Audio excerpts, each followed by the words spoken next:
देखो, एक कपड़े की दुकान में 3 ड्रेस हैं। ड्रेस नंबर 1, ड्रेस नंबर 2 और ड्रेस नंबर 3 है, जिनके सेलिंग प्राइस का अनुपात है 5:6:7। मतलब उनके जो एसपी का रेशियो है वो है 5:6:7। अच्छा, डी पर उन्हें 20% का लाभ हुआ, तो भैया D1 पर उसे 20% का लाभ हुआ, तो ये हो गया जी 20% का लाभ। ठीक है।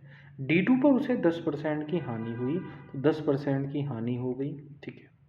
और D3 पे उसे 30% का लाभ हो गया, तो हम कह सकते हैं इस पर 30% का उसको लाभ हो गया।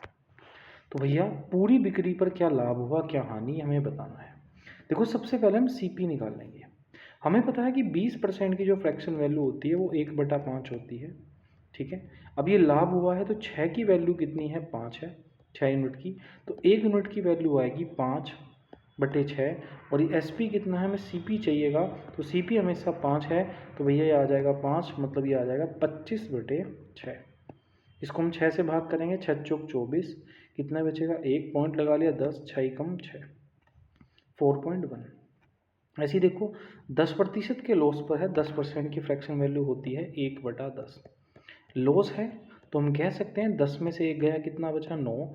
9 की वैल्यू 6 है, तो 1 की वैल्यू कितनी हो जाएगी, 6/9। और भैया हमें चाहिए 10 की वैल्यू, तो हम कह सकते हैं ये आ जाएगा 60/9। 9 से भाग करेंगे, 9 छंग कितना हो जाएगा, 54, 9 छंग 54। ठीक है, 9 छंग 54, 6.666 इसका CP आ गया। ऐसे ही ये हो जाएगा, इसकी भी आपको पता ही है, ये 13/7 आ जाएगा, मतलब ये आ जाएगा जी आपका 13/70। ठीक है, 13×5 65, 13×4 52। ठीक है, तो ये CP हो गया, ये टोटल SP हो गया। तो SP कितना हो गया, 18। CP की बात करें तो हमने CP को सारे को जोड़ लिया, तो CP जुड़ गया 18.1। लेकिन 16.1, बट 16.1 नहीं कटता, तो अप्रोक्सीमेट के लिए मैंने 16.2 मान लिया। अब एक बात, 18 का सामान, ठीक है, 16.2 में बिका।